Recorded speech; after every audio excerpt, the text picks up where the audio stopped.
give me some more power. Come on, don't be... Okay, Tim, I'm coming. Come on, Brad. We have a show to do.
Nice.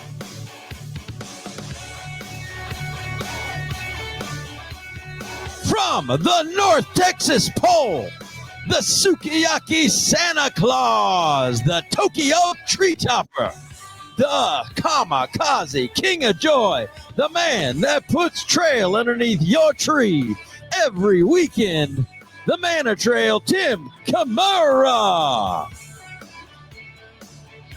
And from the South Texas pole, OH, baby, and behind the reins on the Keeping It Real, go sleigh, Brad Hook 'em horns too. Jewett.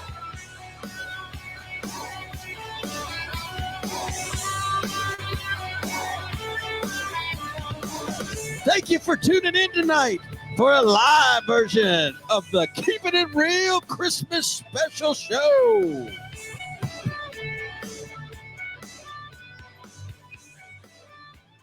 All right, man. We got some. We're classing the show up tonight, bro. I know. I mean, how about that intro? Our guest that we're about to have on. I mean, this is definitely helping our ratings tonight. I'm excited. It's gonna be. How about my sign back here? Thank you, Becky George. Right? Yeah, she just tuned in. Hi, Becky. I got the cap going on too, Miss Becky George. So, working it. Are you ready for Christmas? Did you get all your Christmas shopping done? No, not yet. No. Gotta love Amazon though. You better get busy. Got it. Wow. We have a show tonight, my friend. Woo. Yeah, we better get rolling because I have a date at 7:30 with my wife. So we got to get rolling. Bring her in. Let's do it. Hello, everyone. Hello, Carla. How are you tonight? Oh, my goodness. I am so happy to be here. Thank you guys so much for having me. Well, it was so awesome that Tim was at Becky's last week. He was telling us about this girl that came into trail, and she's like really remarkable. Oh yeah, and she's won a pageant, and it all came full circle for me today when I saw your mother, Liz Carfora, and I'm like, oh my gosh, I know Carla. So it's really awesome to have you here, and congratulations on all of your successes. Thank you so much. And you had successes before, which we're going to talk about tonight as we go. You've had successes before you put that crown on, I know. But I'm going to let Tim take it away because we need to get rolling on here because there's some good stuff and good information. We're going to have a lot of people watching tonight. And as usual, we love every single one of you for watching, and we love your comments. We love your questions. So please participate tonight. Feel free. If you have any questions pop up, by all means, please put them in the comments section there. And lastly, I'll say, please punch, what do they call it? Smash that like button and share this thing because that definitely helps our algorithms get out and these shows get to be seen more. So please, by all means, please hit that like button right now. Take it away, Timmy. Okay, here we go. It's interesting real quick because when I pre-interviewed her, she was making pizza for me. Right? She's a cook too. Yeah, yes, I love that. I said she was making me pizza, showing me how to do it. They have a new cooker over there, and I was asking her the typical trailman questions about her life and everything. And I said, "Let's do this." So thank you for coming. Let's go. Where were you born? Tell us about how you were raised and how you got involved with the horses at early age. Go for it. Absolutely. So I was born in Gallipolis, Ohio, and my mom was a professional horse trainer for years before she had me. And then when I was about 5 or 6 years old, she had a horse flip over on her, and she decided that she needed to make a life change. Horse training didn't give her the best retirement plan, so she went back to school and became a teacher, but she kept coaching me. So she got rid of, well, I wouldn't say got rid of, but she did let go of some of her clients and just took me on and got a day job, as they say. So my mom has always been my biggest inspiration in the horse industry and just as a human being. And I started out, she told me that I had to get really good at showing before she would take me to the World Show. And the World Show meaning the Palomino World Show. But back in 2007, the Palomino World Show was pretty hard to win. Yeah, so I started out showing in little open shows here and there, and I got really good at that, like winning the $100 walk trot, and that was a big deal. So then I started showing at the World Show. That's actually the first time that I met Brad. I think I was about 7 or 8 years old. So Brad, if you didn't recognize me before, maybe now you do. I'm a lot older. I did because three or 4 years ago when we were reunited, we were talking before the show. I didn't put it all together, right? Yeah. So, same person, just getting awesome. A little bit older as time does it. But I started showing those Palominos, and I was very successful. I think I had 5 world titles before the age of 10. in the Palomino stuff. And I went off to college, as time goes on, as people do, went to Northeastern Oklahoma, got my degree in equine and ranch management, came back to the showing side of things, away from the equestrian team lifestyle. That was kind of my bread and butter. I showed the horsemanship and the reining, which was very cool. And I got into the paints. So my 2 horses I show now are Sam Elliott and Patrick Swayze. They're horses, not the actors, although they're named after the actors. And Sam Elliott is the red and white that you saw in the kind of pre-clip. And then the big bay beast is Patrick Swayze. Did you name them? So I started out with Sam Elliott, and he was my godmother's horse originally. And so she named him Sam Elliott, and I will not share the story of why she named him Sam Elliott. All you need to know is she named him Sam Elliott. And then when I got the younger horse, the bay, I was like, I have to have, the pair. I'm really big on names. I have Karma and Chaos Carfora. Those are my dogs. So I have to have something cool, right? Well, what's cooler than Sam Elliott and Patrick Swayze? And the name really stuck. Wow. Definitely. I could see that sticking. Yeah. So tell me then, when did you do your first pageant, or how did that come about with the horses? Yeah. So I had never watched a pageant. I had never seen Miss America on TV. Didn't even know they existed. Right. And then I was at the library when I was about 15, and I saw a flyer for a Relay for Life beauty pageant. And when you're 15, you have this level of like, sure, yeah, I'll try that. Why not? And so I entered, and I wore my prom dress, which was a lovely cotton candy, huge. And I got my hair done at Walmart, back when Walmart, you could get your hair done, right, for a special event. Love it. And I went to the pageant, not a clue what I was doing. And they handed me a microphone for an onstage question. I didn't know that was part of it, right? Because I never even seen the pageant. I didn't know that was a thing. It's a beauty pageant, not an interview pageant. What the heck? Wasn't I just supposed to walk? Weren't you supposed to just look at my pretty dress and my lovely hairstyle from the Walmart beauty salon? What? But, when I was 15, and even before that, in middle school and in high school, I was bullied really horribly. Like, I ate lunch in the bathroom every day. And so for the first time in my young, memorable life, someone handed me a microphone, and the lights were on me, and every person in the auditorium wanted to hear what I had to say. Now, what I had to say, I don't even remember what I said, to be honest, right? Because it's like deer in the headlights. But I loved that feeling that finally I had a voice. Awesome. That's so cool. So after that contest, did you go find some help? Oh my goodness, yes. And I always like to make the comparison that pageants are just like showing horses. So once you get the bug, once you're bit by the bug, you're like, okay, I need a professional, right? I can't just watch YouTube. Or I guess I probably could have, but I wouldn't have been as successful. So I did find a coach, and the coach was really awesome, got me in a lot of lower level pageants, similar to those open shows that I was used to as a child. And as I grew and got stronger in the pageant competitions, then the coaches grew, right? So then I would get a branding coach, a walking coach, an interview coach, all of these people in a team that were helping me achieve goals as they got bigger and brighter. So, sorry, I'll keep asking. What did you learn at the beginning, or what did you have to learn, or what did you have to improve from when you're raw? We talk about the basics all the time. What were the basics that you didn't have as skills at the beginning? What did you have to work at to, not just a pretty face? So a big part of pageantry, it's not your old typical what I thought, right, when I was 15, of it just, oh, I'm just pretty. That should be good enough, right? So you do actually have to speak. And a big part of it is public speaking and those interview skills. So I did have to hone in on those, and it was all building blocks. So the better I got at interview, the better I got at onstage question. The more I was branded in myself and who I was and how much I worked on myself as a person, the better I got at picking outfits that fit my personal brand. So my outfits got better. And then the hair, you got to learn how to do your hair. Unrelated, but you also got to learn how to put a fake tail in. I learned how to do that today. So we're all growing, right? But I had to learn how to do my hair, how to do my makeup, how to speak to different people from different backgrounds and walks of life.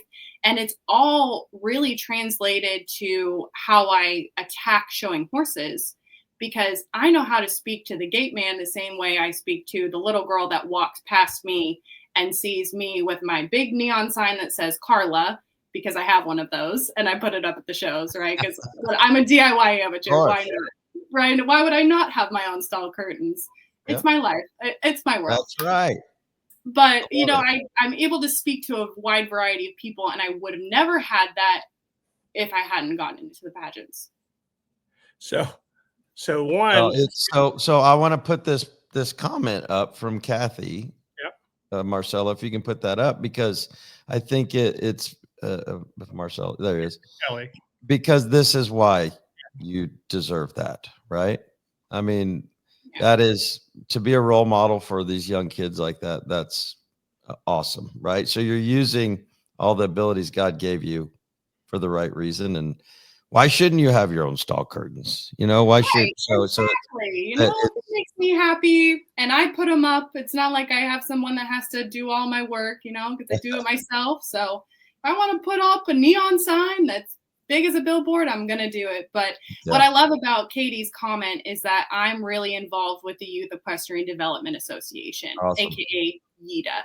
And I've been a royalty coordinator. I've been the awards manager. I'm kind of whatever they need me to be at the time, I will be that. And those kids are amazing, man. I have to tell you, the riding quality, the talent that's there we've got a really great group of young people coming up in our industry. Well, and they need a leader, and so it's awesome that you're kind of taking that in. Jonathan, stop talking about my hair, man. This is all about Carla and her hair tonight. Come on. Yes, my hair's long and I'm getting a haircut. We can share the spotlight on the hair. It's fine. It was very windy today, and my hair is like, I don't know how you women do it. I guess you put it in ponytails, but I refuse to put my hair in a ponytail or a man. I do not look like this all the time. I hate to burst anyone's bubble that's watching this. This is 25%. The other 75% I like to call dirty ranch bum. Well, it's interesting that you say that. I mean, we are you actually, man, nice video, your trail video the other day, right? That was awesome. Right? I love that video. The muscles. Has the same girl do this, right? I like, wow, impressive. So take us a little bit to the journey to the Miss Texas contest. I mean, like, what other contests, or did you do that contest a couple of times before you won it, or how do you peak up into that to become Miss Texas? Yeah, so I mean, I've been involved in pageantry for over a decade, and I'm not going to give you the exact number of years because it's none of your business. Right? I don't want you guys to. I thought about asking because I always like timelines when we're doing this, but I'm not going to do that. So, a while back, I started doing pageants, and here I am now. And so, like I said, every pageant and every skill I learned was a building block. And I was lucky to be involved in this organization last year as USOA Miss Southwest. So I represented the Southwest region, and I went to the national pageant, and I was first runner-up at the national pageant, which was outstanding. We were all just so ecstatic by that. But going into the USOA Miss Texas pageant, it was a very different perspective, right? Because I had just come from being at the national pageant so close to winning the national title that when I went into my interview for USOA Miss Texas, I knew that I was USOA Miss Texas. I knew that I had all of the qualities and the confidence to take on this crown and take on the sash and make it work and be a role model and that person that young girls and boys need. So the pageant itself, it seemed kind of like a dream, like a fever dream, because I just had this sureness about who I was and what I brought to the table. And there was nobody that was going to tell me I wasn't USOA Miss Texas before I was crowned. And then is there 4 events you're telling me? Yeah, so there's 4 events. The other thing I'd like to touch on too, because I totally forgot about this, but this will be very helpful. Imagine preparing your horse for the World Show, right? Like the Quarter Horse World Show. And then going to a Waco weekend show. It was that level of sureness, right? So when you're so prepared with something, it's very easy to go into and be like, oh yeah, I just prepared for the Super Bowl, this little league, not that the pageant was little league, but this lower level thing is way easier. So there's 4 categories, 4 areas of competition. There's an interview and a swimsuit, evening gown, on stage question. And each of them at the state pageant are scored 25% each. So the interview is round robin style, and you are one-on-one with each judge for, I think you get 3 minutes. That's it, to tell someone like your life story, which is kind of nerve-wracking. And then how many judges are there? So at the state pageant, there were 4. So you were in the room for roughly 15 minutes. So doesn't it sound funny? It feels just like a judging thing. Well, that's what when you said that, I'm like, yeah, that is exactly where my mind went. You probably could be pretty successful in pageants, Brad. I'm just saying, you've got the hair. What's left, right? You got great coaches, I'm sure, right? We'll talk afterwards. Don't worry. I'll give you some pointers on I definitely don't need anything else to do. So for Miss Texas, of those, interesting. I mean, because so I saw you in your outfit that you come to the barn at, right? And I seen Kate Upton that way too. And it's funny because you guys are pretty girls, but just when I go to your Instagram account, also I see the swimsuit, I see the gown, I go, oh, I get it now. I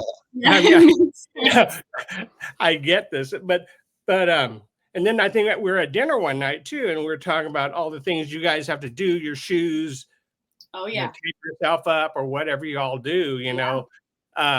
It's so interesting. I mean, it's just like us in horse showing, how sophisticated we are to get people set up in a horsemanship, showmanship outfit, right? I mean, it's involved. The best way to explain it to you guys in terms of showing horses and pageantry, right, and the areas of competition, I would say the interview portion is like the Western riding. So the more that you prepare for it, the more fun it can be. It's pretty challenging if you don't prepare for it, right? If you just go in there willy-nilly, it's probably not as exciting or as fun. The swimsuit category, and for teens, we have fitness, so they're not wearing swimsuits, they're wearing active wear. That's like your performance halter mares. Mic drop, I'll leave it at that. Yeah. And then your evening gown is like the Western pleasure. It's slow, it's very floaty, graceful, pretty rhinestones, everything's wonderful. And then the onstage question, and Tim probably will love this, is the trail. It is so difficult to prepare for. Things can go wrong. You don't get the questions ahead of time, I take it. Right. Questions ahead of time. No. And if you mess up, you might just end up on YouTube. So there's no trail warm up. In other words. Yeah, there's no trail warm up. We're like, oh yeah, don't worry. I have another horse. I have another question to answer. No, none of that. And then did you I mean, how well did you do in those 4 events at the contest? So at USOA Miss Texas, I actually won every single category. So I won the interview, the evening gown, the swimsuit, and the onstage question. And I was overall best in fitness. So out of all 4 age divisions, from those teens all the way to the Mrs., I was the highest scoring girl in the fitness category. Monica would be so proud of you. I can't wait to tell her. You have to tell her. And my my computer here is sitting on my plaque, or else I would show you. But I mean, that's like being the all-around champion, right? You know, having good qualities in many events and not just one event, right? Yeah, it's exactly like that. And right now, actually, so the Equine Chronicle version of pageantry is called Pageant Planet. And Pageant Planet comes out with a best in pageantry every year across every division, every pageant, every category. And they narrow down each interview outfit, swimsuit, evening gown, headshot, hairstyle. They narrowed down all of those to a top 10. So right now, I'm so excited to say that I am in the top 10 for fitness, evening gown, and headshot. Wow. So that's very impressive. And I do have a question come up from Mr. Hellman. What is your fitness routine? What kind of training do you do? Video? What's that? I said, did anyone watch the video with Tim? Yeah, Certainly you do more than pick up trail and set trail. Why not? You know, what's crazy, I told Tim while we were recording that video is I have not been to a gym in over 2 years. Like Oh, I wow. have not That's set foot in a gym in over 2 years. I wasn't getting the results that I felt like I needed in order to be successful on the stage. And so I just do YouTube Pilates in my bedroom. I have little resistance bands and a yoga mat. My dogs think I'm having a stroke when I'm down there on the ground. But that's pretty much it. And That's awesome. working on the ranch, I'd like to say it's YouTube Pilates and manual labor. That's it. That's the secret. I said That's clean awesome. stalls is a lot of work. Yeah, I mean, it is. And you never know if you have to. I have some videos on my social media of me carrying a calf out of the pond. And so you never know if I'm unloading the truck that's full of 20 hay bales or cleaning stalls or picking up baby calves. I'm doing it all. And so that keeps me pretty fit. Well, Monica uses everything she does as a work. Yeah, It exactly. doesn't matter if she's brushing her teeth or whatever. She will squeeze her glutes while she's brushing her teeth. Like she will Oh my always gosh, I need to do that. she will be doing something like that at all times. We're walking wherever she's at Bernie the other day. Squeeze your glutes, walking uphill, like just whatever. So she's kind of the same way. Everybody asks her, how many hours do you spend at the gym? Right. I haven't been there this week, actually. Right? Yeah. But yeah, I get that. I get that for sure. Absolutely. Did we have another question there before we go to our rapid fire? Darren Wright, what'd he say? I was there the day Carla came home from hospital as an infant and she peed on my jacket. right there. That's deep. Darren, you're not supposed to tell people that. That's awesome. I love All it. right. Okay, hold on. Are you doing rapid fire, Tim? I was going to let you, You but want me to do it? I'll do it. I just got to pull it up. so listen. Understand. Tell Carla the rules of rapid fire. No, I'm just saying we didn't tell you we're going to do rapid fire, but you know what? You're a special guest, and we figured since you're a queenie that you would love to answer 10 questions for us. How would I know? Little short answers, okay? Okay. Every question that I answer is a coin in the savings bank of interview preparation. So you guys are actually doing me a solid. You do not know these questions, just like on stage. We haven't done rapid fire. Coming at you. Well, hopefully I don't tick a log. Okay, you ready? Yep. Question number 1. 10 questions. Question number 1. Western cowgirl boots or high heel shoes, which wins the showdown? Which do you prefer to wear? I prefer to wear boots, but I have some pretty amazing heels. That's a good answer. Question number 2. Who is more photogenic, one of your horses or yourself? Sam Elliott, my horse. He is the real star of the show. I'm just his. And you take selfies with your horses a bunch? Oh yeah. Well, sometimes I just take pictures of them because I don't look like this all the time, but they always look perfect. That was a 2-part question for sure. So now there's like 12 questions. Okay. Question number 3. What is your favorite snack to eat? And what are your horse's favorite snacks to eat? You guys are going to die. I get hyper fixated on foods. And right now, my favorite snack is cinnamon applesauce. And Sam Elliott and Patrick Swayze love Rice Krispie treats. Oh, wow. Wow. Okay. I don't think I've heard that one before. Yeah. Question number 4. If you wrote a song or a book describing your life so far, what would you call it? Ooh, this could be a good question. This is a really good one. This might be long-winded, so sue me. Send me the bill, right? It's a long title to the book. Well, the title would be Cactus Flower. And that is what I call my followers on social media. But a lot of people don't know why I call my followers Cactus Flowers. And it's because part of my life has been not just surviving in harsh climates or when bad things happen to me, I survived them, but I blossomed through those. So the cactus flower. Good one. Winner. Very cool. Okay, question number 5. If your horse could talk, what would they say about you? That I'm not feeding them enough, because that's all that they really care about is that I am the food lady and I feed them every day like clockwork, and I'm probably not feeding them enough according to their standards. Nice. And do you practice in front of them? Yes, actually, I do. Up and down the barn aisleway is fantastic if you want to use it as a runway. I don't wear the heels out there because I don't want to die, but I do practice quite a bit, and they are pretty harsh critics. I'm not going to lie. All right, you're halfway down. Okay. Question number 6. What's your favorite breed of dog? Can you say that again? Favorite breed of dog? German Shepherd. And I have one. His name is Chaos, and he is perfect. Nice. Unless you ask my mom. Chaos, huh? All right. Question number 7.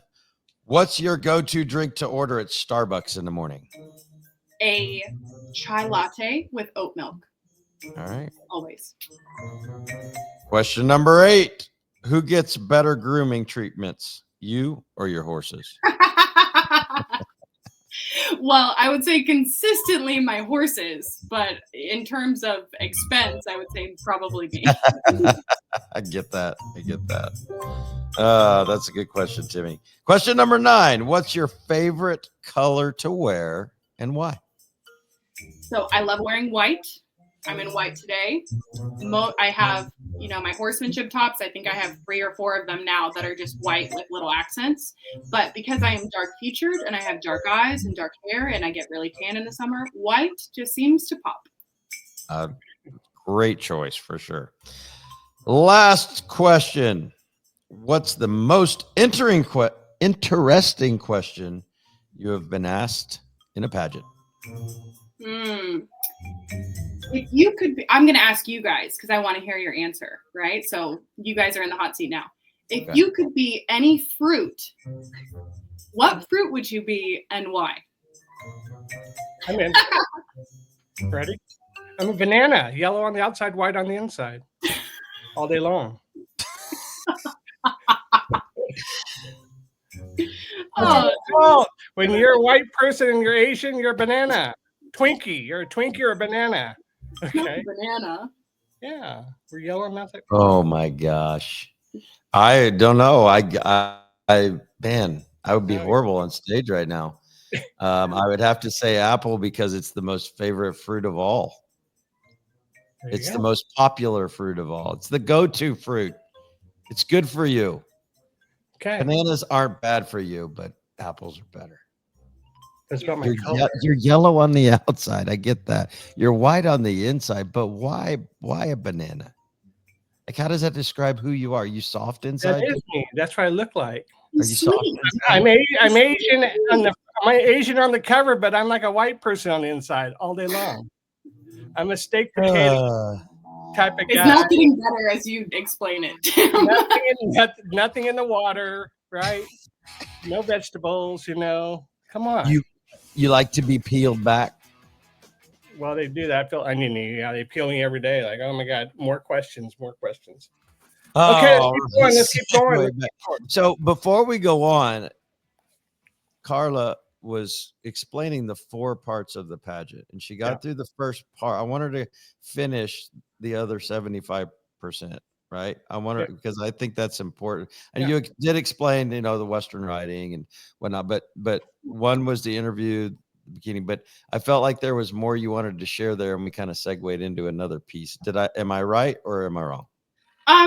I think what's really important in the pageantry is it's not what it was 20 years ago or 30 years ago or what the stigma of it is.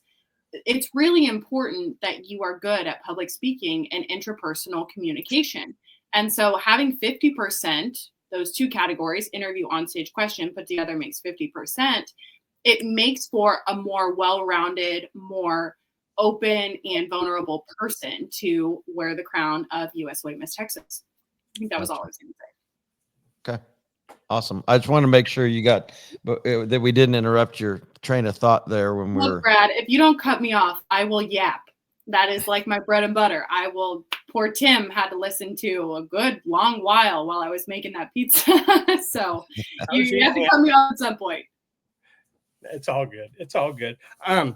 So I'm going to skip around a little bit, but we're there. How about the walking? Like the walking, how do you learn that? And like, what tips do you have about walking, like with those heels, right? Because you're in those tall heels. I know where you get them from, but like, wow. Yeah. And so Brad, I mean, you probably know from Monica's stuff, but these are like 6 and 7 inch heels. They're huge. Yeah. And so the easiest way for me, because I'm a horse show girl, so I like to practice over and over and over and over again, just like I would the showmanship, is just practicing in those heels. So I learned how to walk in the big tall heels by putting them on when I was at home and doing little things around the house, vacuuming, emptying the dishwasher, which I'm 5'9" without heels. So that was definitely a reach to get down there in the dishwasher and unload it. But cleaning the kitchen or changing the laundry out, just living in those shoes, very similar to if you spent hours and hours practicing for the showmanship or horsemanship. So it's just all about practice, really. But then when you were telling me about how you guys have to put the shoes on yourself, can you talk about that? Oh, yes.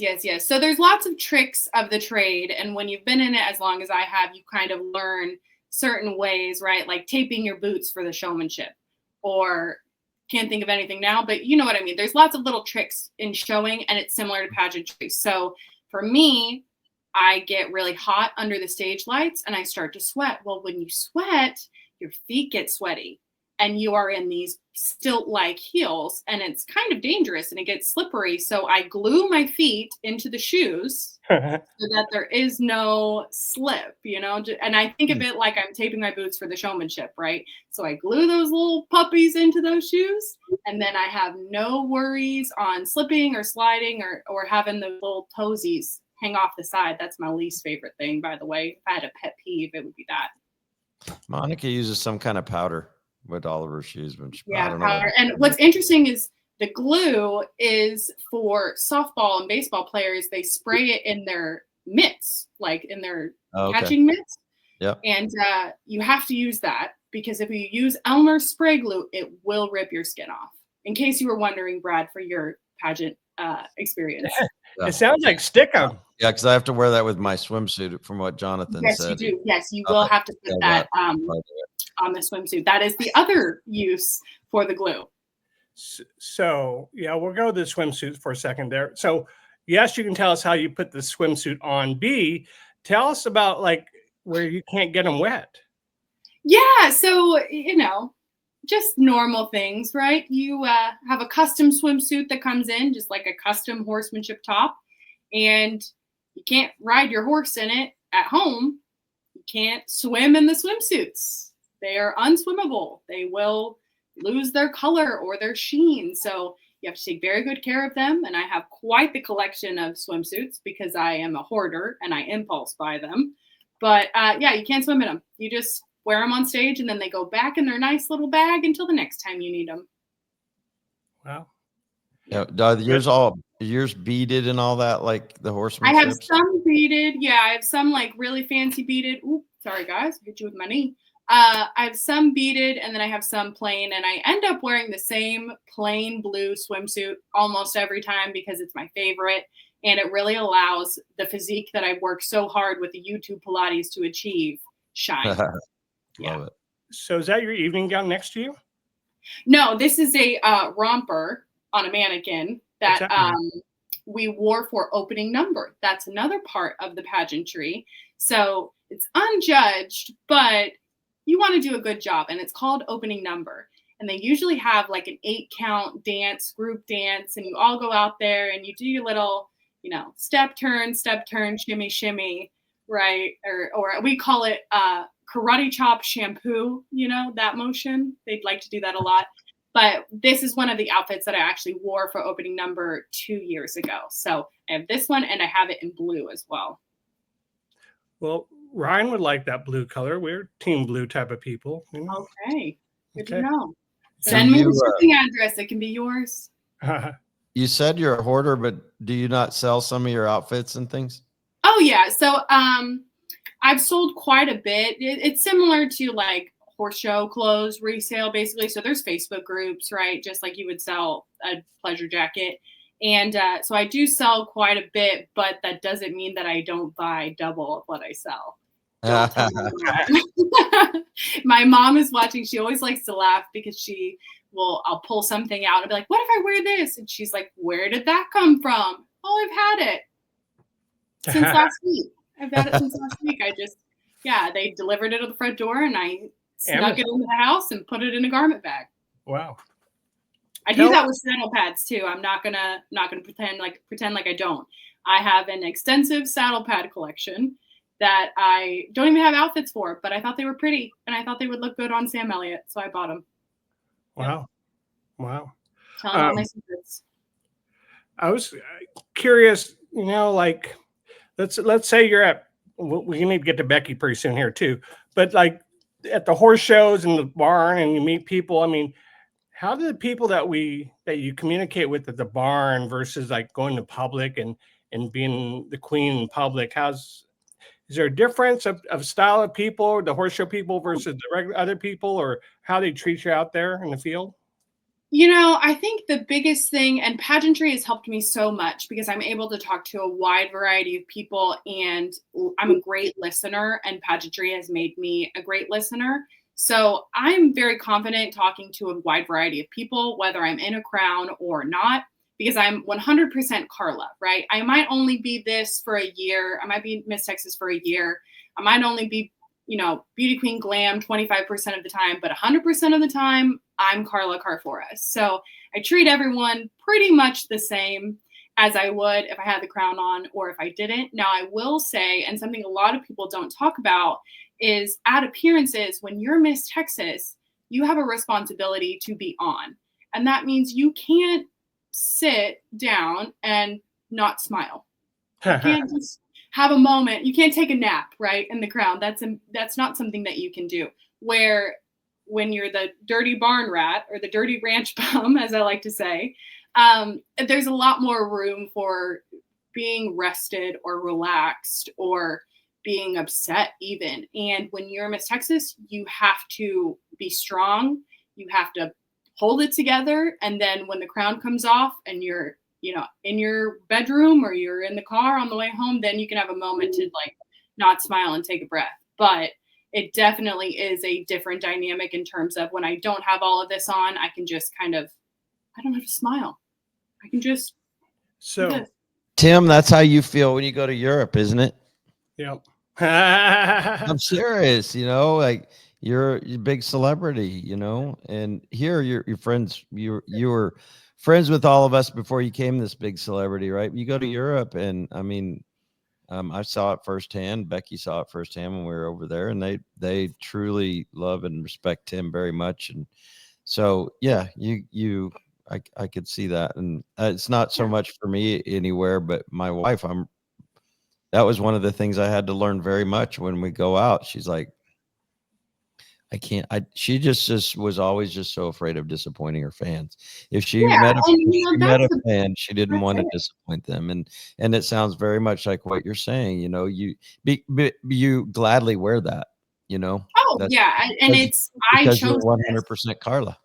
Yeah, and exactly. I'm 100% Carla. Yeah. And I chose this path, right? I knew the responsibility going into it. And I signed on that contract line because I know what an impact it can make. And so I can push aside being sad or having a bad day or something for the 5 or 6 hours that I'm at a preschool or I'm speaking in front of a small group of students. I can push that aside because I know how important it is. And I know the message that I have and how important it is that I share that message as much as humanly possible. Right. And so, why do they call you the Texas Tooth Fairy? Me, the Texas Tooth Fairy? Yeah, that's what Jeremy just said. Sometimes she is known as the Texas Tooth Fairy. Oh, okay. Yes. So it's Jeremy's little girl, and she is the most beautiful little girl. Her name is Paige. And during the Pinto World every year, she always seems to lose a tooth. And so we like to go and get her the most giant basket of goodies and loud things and things that will annoy Jeremy and tell her that it's from the Tooth Fairy. And it is like Christmas morning for little Paige to see what she's gonna, streamers and chalk and bubbles. Awesome. And we got Jeremy like a unicorn horn ring toss so that she could throw rings at her dad's head, and it's so fun. And we also tell her that the Texas Tooth Fairy gives $50 bills. So Oh. she has high expectations when she goes home because she's like, the Ohio Tooth Fairy, the math isn't mathing. Yeah. Wow. So Wow. I have a question before you move on, Tim, to the Becky piece. Can you tell us a little bit of your duties as Miss Texas, and just what have you had to do throughout the year that comes with wearing that crown? Yeah.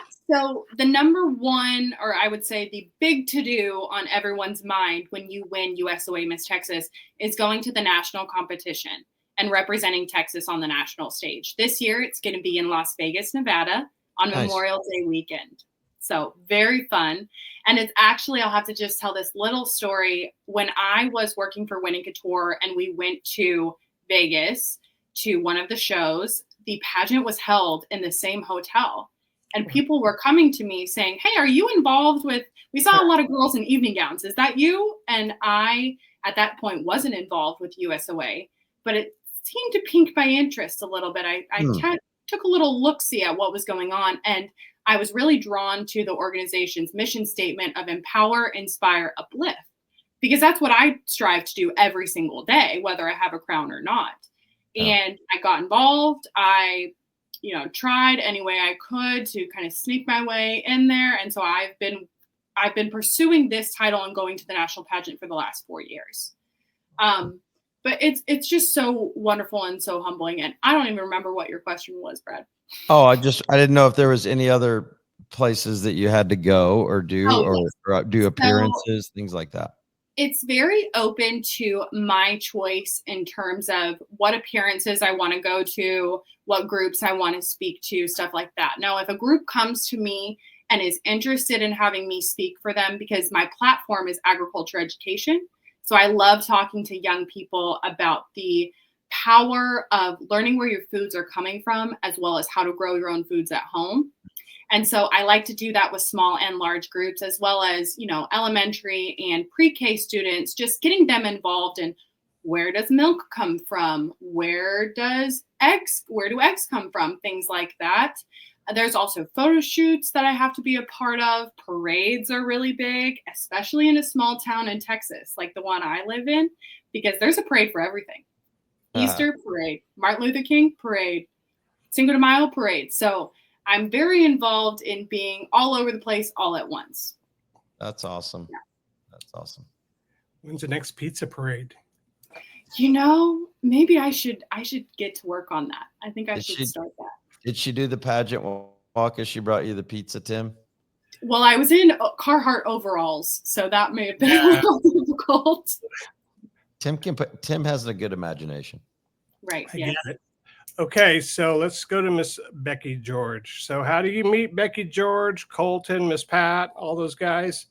How's that coming to play? A long, long time ago. As in, I want to say it's been about 4 years now. And I had never met Becky prior to that, but I think my mom and Becky had known each other prior.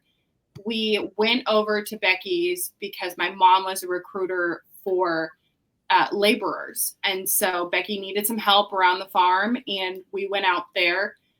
We came up to the rail. Beck and Colton rode up to the rail to meet us. And I will tell you, I was terrified. I was so intimidated by the legend of Becky and Colton that I don't think I said 2 words.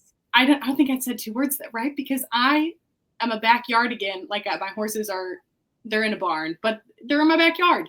And they are such huge, influential figures that I was kind of that deer in the headlights look, right? Don't make any sudden movements.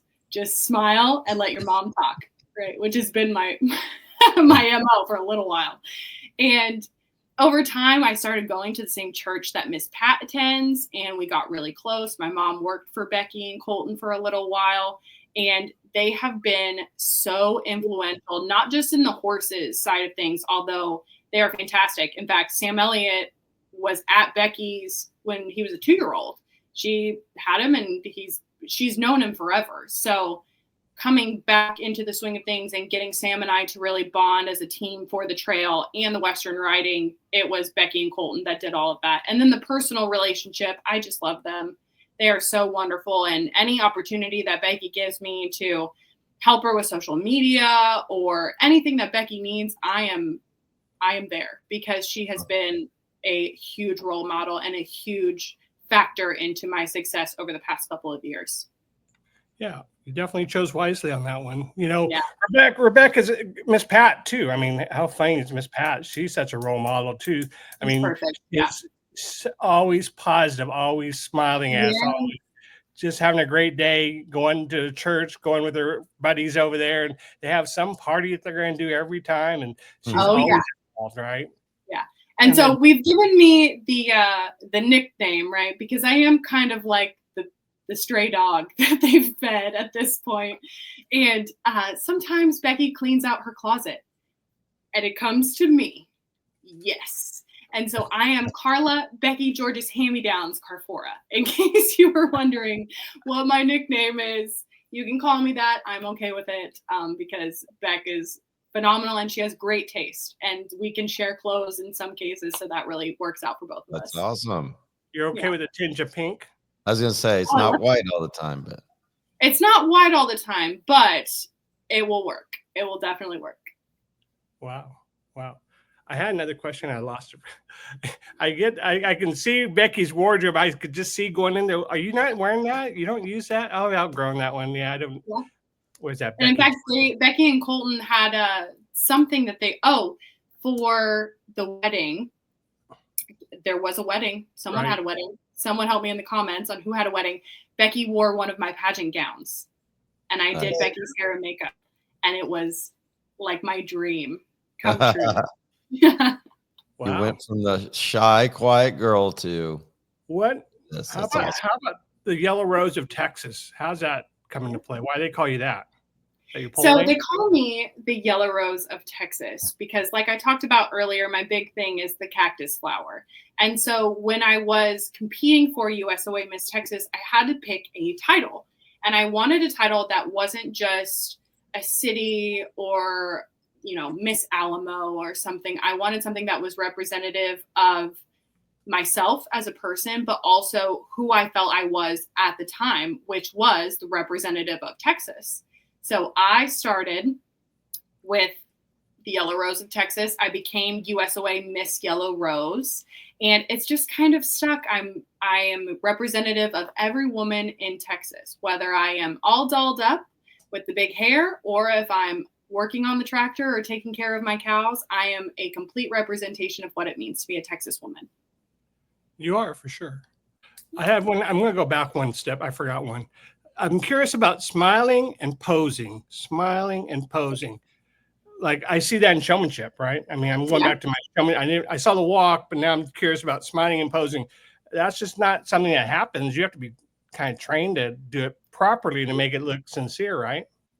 So when you're smiling, you practice in the mirror, right? And you practice, they call it facials. So you could smile like this, or you could smile like this with a big smile.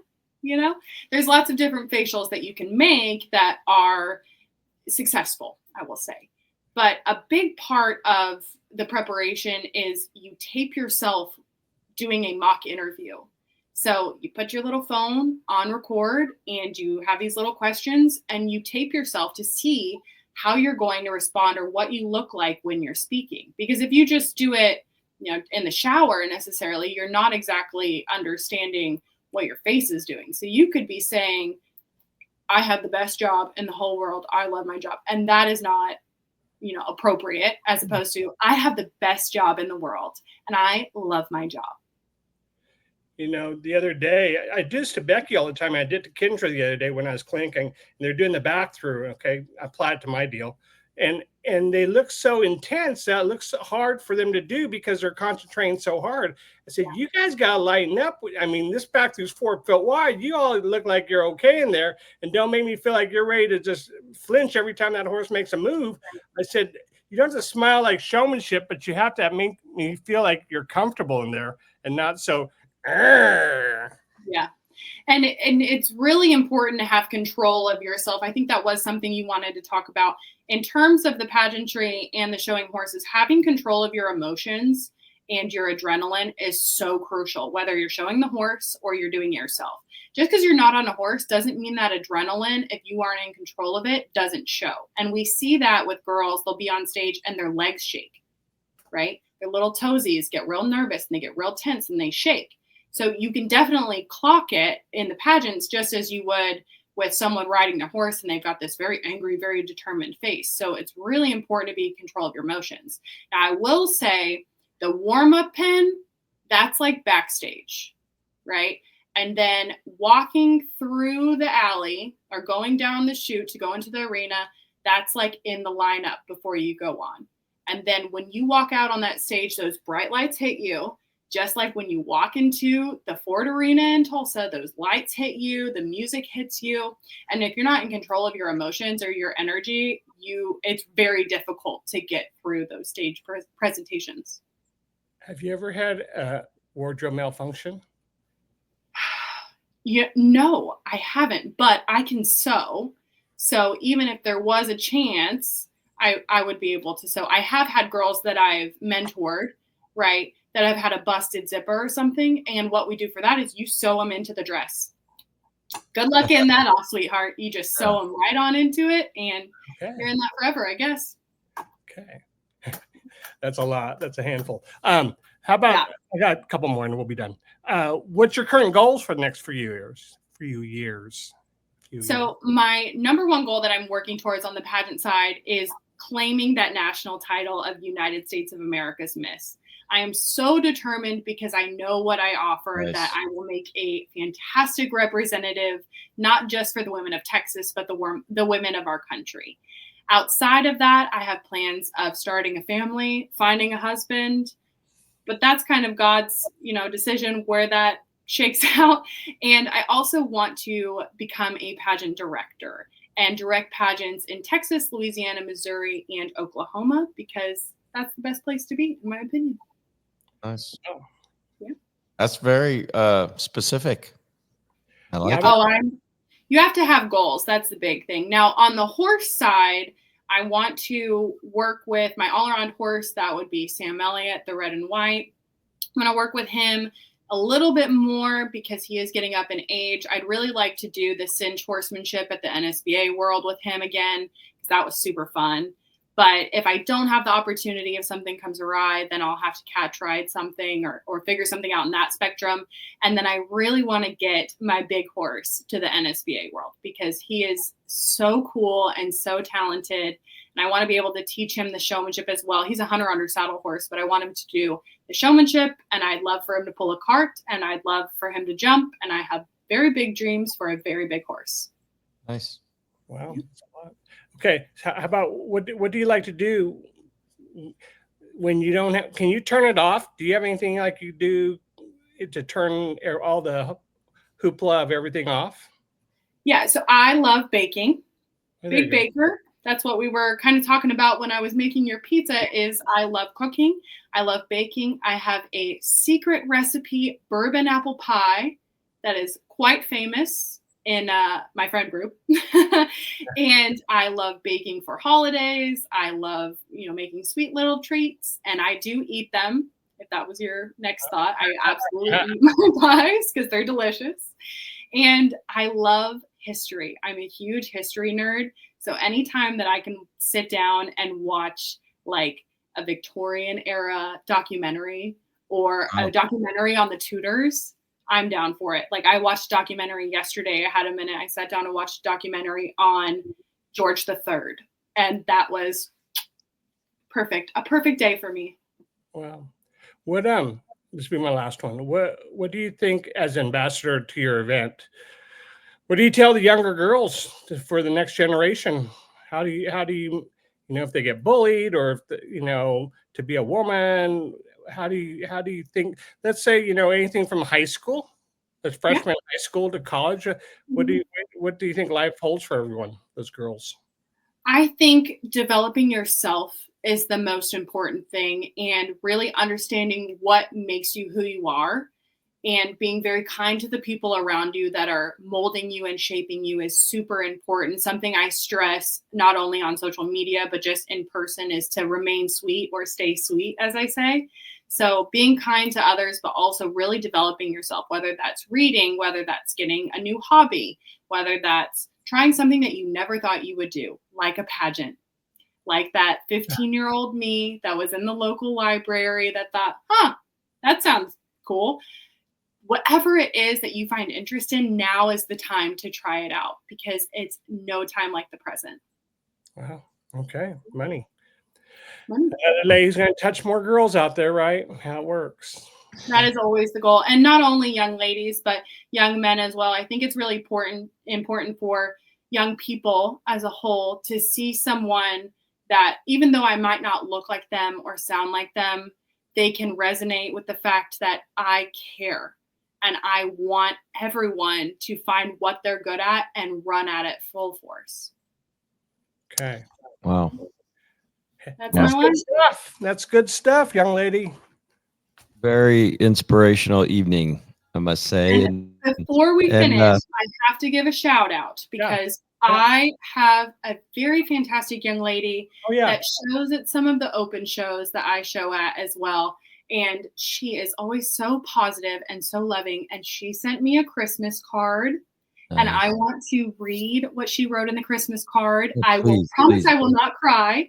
But this is from Kennedy. And Kennedy wrote, "Carla, I just want you to know that I'm very proud to call you my friend. Everywhere you go, you set such a good, strong example for young women.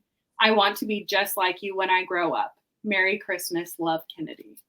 Wow. Amazing. There we go. And that's why we do it. Yeah. That's why we do it, folks. Yeah. That's the good stuff, man. That's the well, good stuff. What I gather from tonight's interview, if you want to call it that, but it's just, for one, no, I have to start with this. For one, how can I get some of that bourbon apple pie? Yeah, right. I should start bringing it to shows, actually, or like making multiples. Yeah. So yes, I definitely need to get my hands on that, and I think Leslie wants me to bring one to WEC, because he's like, bring it on to WEC. But for one, just thank you for being inspirational to so many young women. But I know they're not just young women that you're inspirational to, and but I think we've just scratched the surface of who you are and who you're going to be. I think the Lord has many amazing things for you, and He's given you so many gifts that you're using for Him, and that right there is just going to take you so far, and I'm just so, to not sound condescending, just so proud of you.